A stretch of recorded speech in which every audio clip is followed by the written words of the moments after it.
Hello friends, નમસ્કાર. Direct indirect ના 1 by 1 7 part જોયા પછી 7 videos we have already discussed, and we have discussed from the basic. As you know that direct indirect is the topic which is one of the most important topic of English, and it is asked in almost all the examinations, whether they are from the high school, मतलब के 9, 10, 11, 12th, even in colleges, and it is also important in the competitive exams. So friends, આગળના videos છે તમને available છે channel ઉપર, તમે જોઈ શકશો. ડેસ્ક્રિપ્શન બોક્સમાં હું ઓલવેઝ બધાની લિંક મૂકું જ છું.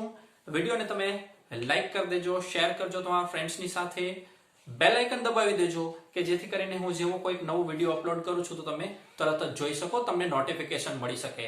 તો friends, today we are going to discuss it is included in imperative sentence. Actually આજ્ઞાર્થ વાક્યમાં જ એને આપણે સમાવેશ થઈ જાય છે, બટ એને થોડુંક નામ આપેલું છે ઓપ્ટેટિવ સેન્ટેન્સ. ઓપ્ટેટિવ સેન્ટેન્સનો મીનિંગ થાય છે ફ્રેન્ડ્સ શુભેચ્છા દર્શાવતા શબ્દો. હવે ફ્રેન્ડ્સ, તમે ઘણી વખત જોયું હશે કે સેન્ટેન્સમાં તમને ડાયરેક્ટમાંથી ઇનડાયરેક્ટમાં ફેરવવાનું આવે છે ત્યારે કેટલાક સેન્ટેન્સમાં માત્ર થેન્ક યુ આપેલું હોય, કોંગ્રેચ્યુલેશન આપેલું હોય, ગુડ મોર્નિંગ આપેલું હોય, મતલબ કે વિશ કરેલા હોય છે બધા સેન્ટેન્સ. તો આ ટાઈપના સોરી આપેલું હોય તો આ બધા જ જે વાક્યો છે એને આપણે ઓપ્ટેટિવ સેન્ટેન્સમાં લઈશું. અને આવા વાક્યોને ઇનડાયરેક્ટમાં ફેરવવા માટેના કોઈ પર્ટિક્યુલર એના રૂલ્સ નથી, પણ અહીંયા 6 સેન્ટેન્સીસ મેં તમને આપ્યા છે, 6 વર્ડ્સ આપ્યા છે, એક્ઝામ્પલ્સ મેં તમને આપ્યા છે 8. આમાંથી જ તમારું કામ થઈ જશે, આના સિવાયનું કોઈ હોય નહીં. ઓકે, તો એના પર્ટિક્યુલર ફ્રેન્ડ્સ તમને ફરીથી કહી દઉં કે પર્ટિક્યુલર કોઈ એવો એનો રૂલ્સ નથી. આપણે એક્ઝામ્પલ્સ જોઈશું તો તમને ખબર પડી જશે. Let's start. શુભેચ્છા સૂચવતા શબ્દોનું અથવા તો શુભેચ્છા દર્શક શબ્દોનું, જેને ઇંગ્લિશમાં આપણે કહીએ છીએ ઓપ્ટેટિવ સેન્ટેન્સીસને કઈ રીતના ઇનડાયરેક્ટમાં ફેરવવા એની વાત કરીએ. હવે ફ્રેન્ડ્સ, જો ઓપ્ટેટિવ સેન્ટેન્સીસ મેં થોડી વાર પહેલા તમને કીધું કયા હોય કે જેમાં good morning, thank you, sorry, congratulation, best of luck, happy birthday, આવું કંઈક શબ્દ મૂકેલો હોય, તો એને આપણે બાકીના જે સેન્ટેન્સીસમાં જે રૂલ્સ છે એના કરતા થોડુંક અલગ રીતે ચેન્જ કરવાના છે. સીધા એક્ઝામ્પલ આપણે જોતા જઈએ. ઓકે, બોલે કોણ છે એમાં તો ફ્રેન્ડ્સ તમે જાણો છો આપણે કોઈ બીજા ફેરફાર કરવાના થતા નથી. હવે અહીંયા said to her teacher માત્ર આપ્યું છે ગુડ મોર્નિંગ. હવે ગુડ મોર્નિંગ આપણે બોલીએ છીએ ત્યારે બરાબર સમજો ફ્રેન્ડ્સ, માત્ર આ તમે 10 મિનિટનો 12 મિનિટનો વિડીયો જોઈ જશો એટલે તમારું આ કામ પતી જશે. ગુડ મોર્નિંગ કહે છે એટલે કે આપણે કોઈકને ગુડ મોર્નિંગ વિશ કરી છે. ગુડ મોર્નિંગ છે, ગુડ નૂન છે, ગુડ આફ્ટરનૂન છે, ગુડ નાઇટ છે, ઇવન હેપી બર્થડે છે, આ બધું આપણે વિશ કરીએ છીએ કોઈકને.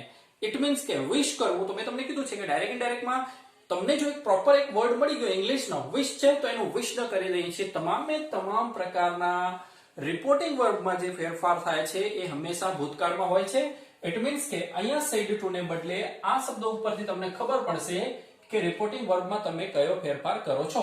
તો ગુડ મોર્નિંગ છે વિશ કરવાનું હોય તો આપણે અહીંયા લખશું wished her teacher good morning. બહુ સિમ્પલ ફ્રેન્ડ્સ, થઈ ગયો. શું ફેરફાર કર્યો? રિપોર્ટિંગ વર્બ એક તમે ખાલી યાદ રાખવાનું છે. હા, જરૂર પડે ત્યાં જો આપેલું હોય તો સર્વનામમાં ફેરફાર તમારે કરવાનો છે. નજીકતા દર્શક શબ્દો અને કાળમાં પણ જ્યાં જ્યાં આવશે ત્યાં ફેરફાર કરવાનો છે. પણ માત્ર ગુડ મોર્નિંગ કીધું છે તો wished her teacher good morning. Clear? જોતા જજો. Next one. Preeti said to Raj, thank you for your kind help. ફરી એક વખત બોલનાર એમ જ આપણે રાખશું પ્રીતિ. said to, બસ ફ્રેન્ડ્સ, જો આવા વાક્યમાં તમે એક આ ખાલી યાદ રાખો. હવે અહીંયા શું કીધું છે? થેન્ક યુ કીધું છે, એનો મતલબ કે રિપોર્ટિંગ વર્બ તરીકે આપણે અહીંયા લખવાનું છે થેન્કડ યુ કીધું છે. કોને કહે છે? યુ એટલે બીજો પુરુષ, બરાબર છે. અગાઉના રૂલ્સ છે એ તો આપણે યાદ રાખવાના જ છે. યુ એટલે બીજો પુરુષ, ફેરફાર સાંભળનાર. ફેરફાર કોણ છે? રાજ. અહીંયા આપણે એને કીધું જ છે તો પ્રીતિ થેન્કડ રાજ. હવે સીધે સીધું for યોર કાઇન્ડ હેલ્પ છે. યોર એટલે બીજા પુરુષનું રૂપ. ફરી પાછું ફેરફાર સાંભળનાર. તો મેં તમને કીધું છે મોસ્ટ આઈએમપી વસ્તુ ફ્રેન્ડ્સ, મેં તમને કીધું છે કયું આ વસ્તુ, આઈ અથવા તો યુ, મી અથવા તો યોર, અને માય અથવા તો મી અથવા તો યુ, અને માય અથવા તો યોર. આ ત્રણ શબ્દો યાદ રાખવાનું કીધું છે મેં તમને. આઈ અથવા તો યુ આપેલું હોય તો મોસ્ટલી એનું હી અથવા સી થશે. મી અથવા તો યુ આપેલું હોય, હવે વાક્યની શરૂઆતમાં યુ આપેલું હશે તો એનું હી અથવા સી કરવાનું, અને વાક્યમાં વચ્ચે અથવા તો વાક્યમાં અંતે યુ આપેલું હશે તો એનું હિમ અથવા હર કરવાનું. આઈ અને યુ નું હી અથવા સી, મી અને યુ નું હિમ અથવા હર, અને માય અથવા યોર નું હિઝ અથવા હર કરવાનું. લગભગ આ ત્રણ માંથી તમારું મોસ્ટલી કામ પતી જાય છે. તો અહીંયા થેન્ક્ડ રાજ ફોર યોર છે, ફેરફાર બીજો પુરુષ છે માટે ફેરફાર સાંભળનાર, છોકરો છે માટે ફોર હિઝ કાઇન્ડ હેલ્પ. અહીંયા આપણે કાળમાં પરિવર્તન કરશો નહીં. Next one, he said happy birthday my son. તો તે હેપી બર્થડે છે. નેચરલી છે મેં તમને કીધું રિપોર્ટિંગ વર્બમાં યાદ રાખવાનું છે. શું કહે છે? he wish કરશે તો he wished. કોને કહે છે? અહીંયા ખબર પડી જાય, my son ને કહે છે તો અહીંયા લખી દેવાનું my son. માય નું શું કરશું? ફેરફાર બોલનાર પ્રમાણે. બોલનાર he છે તો શું કરીશું આપણે? his son. he wished his son happy birthday. અથવા he wished happy birthday to his son. તો પણ સાચું છે. ઓકે, તો બીજું અહીંયા શું યાદ રાખ્યું આપણે? wished યાદ રાખ્યું. અહીંયા શું યાદ રાખ્યું આપણે? thanked યાદ રાખ્યું. અહીંયા શું યાદ રાખ્યું આપણે? wished યાદ રાખ્યું. Next one, the traveler said. Traveller મુસાફર કહે છે farewell friends અથવા તો goodbye friends. હવે જ્યારે આપણે કોઈકને ગુડ બાય કહીએ છીએ, કોઈકને ફેરવેલ આપીએ છીએ, ફેરવેલ આપવી, વિદાય આપવી, ત્યારે એના માટેનો શબ્દ છે બીડ. BID, બીડ એટલે વિદાય આપવી. એનું ભૂતકાળ થશે બેડ, BADE, અને પાસ્ટ પાર્ટિસિપલ એટલે કે ભૂતકૃદંત અથવા તો V3 થાય છે બીડન, BIDDEN. બીડ, બેડ અને બીડન. આપણે ડાયરેક્ટ ઇનડાયરેક્ટમાં રિપોર્ટિંગ વર્બમાં V2 નો જ ઉપયોગ કરીએ છીએ, માટે અહીંયા આપણે બેડ લઈશું, BADE લઈશું. ઓકે, ચાલો. બોલના ધ ટ્રાવેલર કોને કહે છે અને શું કહે છે? ફેરવેલ શબ્દ ઉપરથી તમને ખબર પડી જાય છે, ગુડ બાય શબ્દ ઉપરથી તમને ખબર પડી જાય છે. તો આપણે અહીંયા bade farewell, BADE, bade farewell, વિદાય આપવી. ફેરવેલ નો મીનિંગ થાય છે જ્યારે બેડ નો મીનિંગ થાય છે કોઈ વિદાય દૂર જતું હોય તો એને શુભેચ્છા, ગ્રીટિંગ્સ આપણે આપીએ છીએ તે. હા, હવે અહીંયા ગ્રીટેડ પણ આપણે અહીંયા ક્યાંક લખી શકીએ છીએ. તમે વિશ્ડ યાદ રાખશો તો પણ વાંધો નથી. ધ ટ્રાવેલર બેડ ફેરવેલ કોને? ટુ ફ્રેન્ડ્સ અથવા તો ટુ હિઝ ફ્રેન્ડ્સ. તો પણ સાચું છે. Next one, Mittal said thank you. બોલનાર કોણ છે? મિત્તલ. અહીંયા આપણે લઈશું મિત્તલ. થેન્ક યુ છે, બીજું કઈ આપેલું નથી એટલે અહીં સીધે સીધું શું લઈ લેવાનું છે? થેન્કડ. હવે અહીંયા યુ આપ્યું છે તો અહીંયા નક્કી હોય કંઈક સાંભળનાર, કોઈક નક્કી હોય. જો હી હોય તો અહીંયા થેન્કડ હિમ, સી હોય તો થેન્કડ હર, દે હોય તો થેન્કડ ધેમ. ગમે તે જે શબ્દ આપેલો હોય. Mittal said to Rohit thank you, તો મિત્તલ થેન્કડ રોહિત. આવી રીતના તમારે લખવાનું છે. તો મિત્તલ થેન્કડ હિમ અથવા હર એટસેટ્રા. આ તમે નક્કી કરશો શેને આધારે? બાકીનું કોઈ પણ નક્કી કરશો શેને આધારે? સાંભળનાર કોણ છે. Next one, she said sorry mother I won't go there. તેણીએ કહ્યું કે સોરી માતા, હું ત્યાં જઈશ નહીં. ફરી પાછો આપણા માટેનો શબ્દ અહીંયા કયો આવ્યો? સોરી.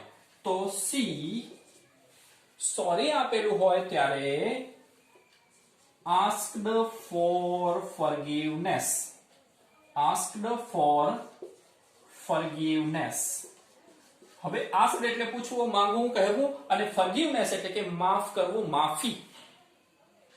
ફોરગેટ એટલે ભૂલવું અને ફોરગીવ એટલે માફ કરવું. જો ભૂલ ન થાય તમારી. તો she asked for forgiveness. કોની પાસેથી માંગે છે માફી? To mother. ઓકે, હવે ફ્રેન્ડ સમજો. ક્યારેક અહીંયા વાક્યમાં ફૂલ સ્ટોપ આપી દીધું છે. હવે વાક્ય અહીંયાથી નવું શરૂ થઈ ગયું છે. એનો મતલબ કે આટલે સુધી વાક્યનું આપણે લખી દીધું she asked for forgiveness to her mother અથવા to mother. હવે વિધાન વાક્ય છે ફ્રેન્ડ્સ. આઈ રિપીટ, ફરીથી કહું છું, એક વાક્ય અહીંયા પૂરું થઈ ગયું. હવે અહીંયાથી બીજું વાક્ય શરૂ થયું છે, ત્યારે વાક્યને તમે એન્ડ થી જોડી દેશો. એન્ડ. હવે વિધાન વાક્યના નિયમો અનુસાર તો એન્ડ વિધાન વાક્યમાં શું આવે છે? રિપોર્ટિંગ વર્બ તરીકે શું આવે છે? ટોલ્ડ. અહીંયા તમે ફરીથી સી લખો તો પણ ચાલશે. C told. હવે જો ટોલ્ડ લખો તો ફરજિયાત શું સાંભળનાર લખવું પડશે, એટલે કે એન્ડ સી ટોલ્ડ હર અથવા સી ટોલ્ડ હર મધર અથવા સી ટોલ્ડ મધર. હવે જો અહીંયા ટોલ્ડ ન લખવું હોય તો સીધે સીધું અહીંયા તમે સેડ કરીને પણ વાક્ય જોડી શકો છો, આના સિવાયનું. And said that. આમ પણ તમે વાક્ય લખી શકો છો. ધેટ શું કામ લખ્યું છે ફ્રેન્ડ્સ? કારણ કે આપણું આ વાક્ય વિધાન વાક્ય છે અને વિધાન વાક્યમાં સંયોજક તરીકે આપણે ધેટ મૂકીએ છીએ.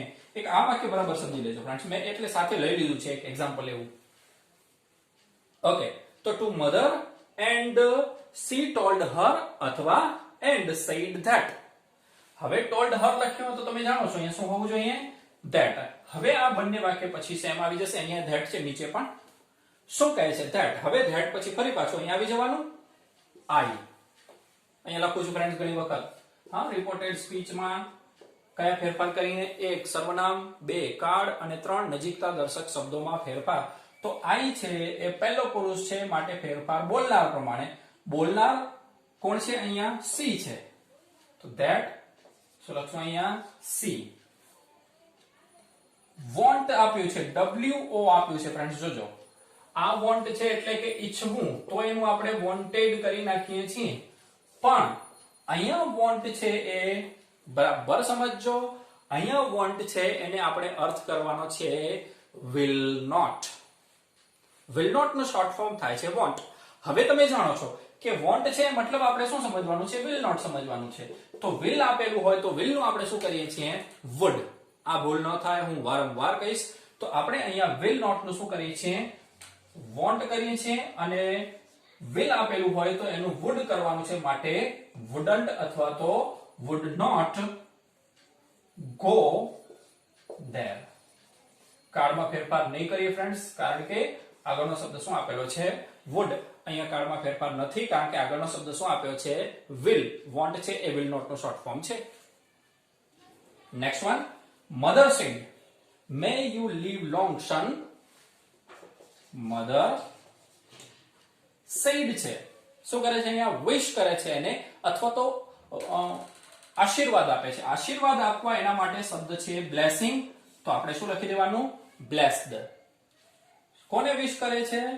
એના દીકરાને. સન આપેલું છે તો સન. હવે ફ્રેન્ડ્સ જો આમાં પહેલું વાક્ય એવું આવે છે, અહીંયા આપણે ધેટ એટલા માટે મૂક્યું હતું કારણ કે અહીંયા વિધાન વાક્ય હતું બીજું ઓલરેડી. હવે અહીંયા ડાયરેક્ટ આખું વાક્ય આવી રીતના આપેલું છે, તો આને વિધાન વાક્યમાં ફેરવશું આપણે. એટલે કે હવે આને શું કામ? કારણ કે આ વિધાન વાક્ય થઈ શકે છે, સમજો.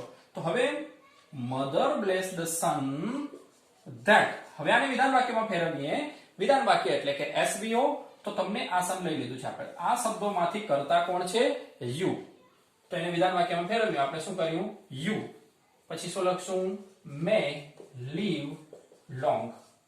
આ હજી સુધી આપણું વાક્ય ઇન્વર્ટેડ કોમામાં છે. હવે એનામાં 3 ફેરફાર. સર્વનામ યુ છે, ફેરફાર સાંભળનાર. સાંભળનાર કોણ છે? સન, માટે હી. મે આપેલું છે તો મે નું શું થઈ જાય છે? Might.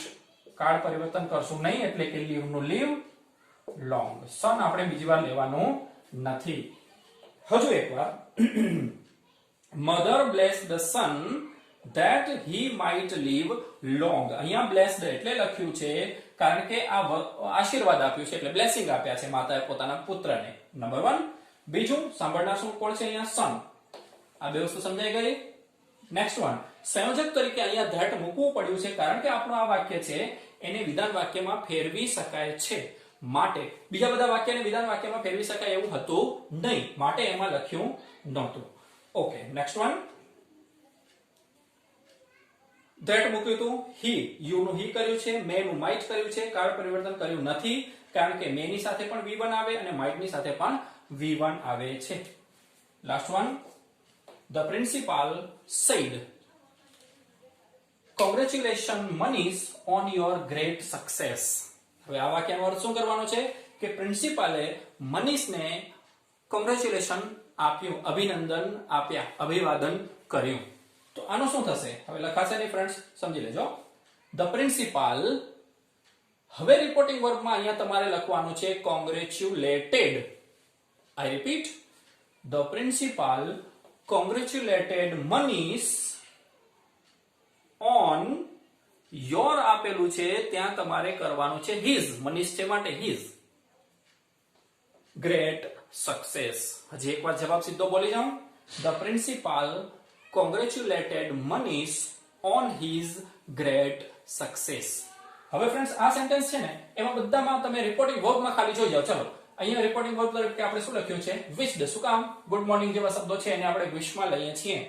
Next one, thank you આપ્યું છે તો અહીંયા રિપોર્ટિંગ વર્બ તરીકે શું લખ્યું છે? થેન્કડ. તો થેન્ક યુ આપેલું હોય એનું શું કરવાનું છે? થેન્કડ. હેપી બર્થડે છે તો એ વિશ કરીએ છીએ તો એટલા માટે અહીંયા શું લખ્યું છે આપણે? વિશ્ડ. ફેરવેલ શબ્દ આપ્યો છે અહીંયા, વિદાય આપવામાં આપ્યું છે માટે અહીંયા શું લખ્યો છે? શબ્દ બેડ ફેરવેલ. બીડ, બેડ અને બીડન. બેડ શબ્દ જ્યારે આપણે BAD બેડ શબ્દ આપણે વાપરીએ છીએ જ્યારે કોઈ વિદાય લઈ રહ્યું હોય ત્યારે એની ગ્રીટિંગ્સ આપવા માટે, શુભેચ્છાઓ આપવા માટે વાપરીએ છીએ. નેક્સ્ટ વન, થેન્ક યુ આપેલું છે તો અહીંયા શું કરી દીધું આપણે? થેન્કડ. નેક્સ્ટ વન જુઓ, સોરી આપેલું છે તો એના માટે આપણે થોડોક તમારે લાંબો શબ્દ છે યાદ રાખવાનો છે. કયું છે? asked for forgiveness. forgive એટલે કે માફ કરવું, તો asked for forgiveness. અને અહીંયા may you live long આપ્યું છે, આશીર્વાદ આપ્યા છે એટલે કે બ્લેસિંગ આપ્યા છે તો એનું આપણે શું કર્યું છે? blessed. તો ફ્રેન્ડ્સ તમારે શબ્દ યાદ રાખવાના. wished, thanked, wished બીજી વખત આવ્યું છે, thanked પણ બીજી વખત આવ્યું છે. તો wished, thanked, bade farewell અને asked for forgiveness, blessed. Okay friends, તો આ હતી વાત ડાયરેક્ટ ઇનડાયરેક્ટ ના વાક્યોના એક પ્રકાર, શુભેચ્છા દર્શક વાક્યો છે, ઓપ્ટેટિવ સેન્ટેન્સ છે, એને કઈ રીતના ઇનડાયરેક્ટમાં ફેરવવા. હોપ ફ્રેન્ડ્સ તમને આ વિડીયો ગમ્યો હશે. જો ગમ્યો હોય તો ચોક્કસ તમારા ફ્રેન્ડ્સની સાથે શેર કરજો friends. Thank you very much for watching video and be in touch. Please continue to watch next video. Thank you friends.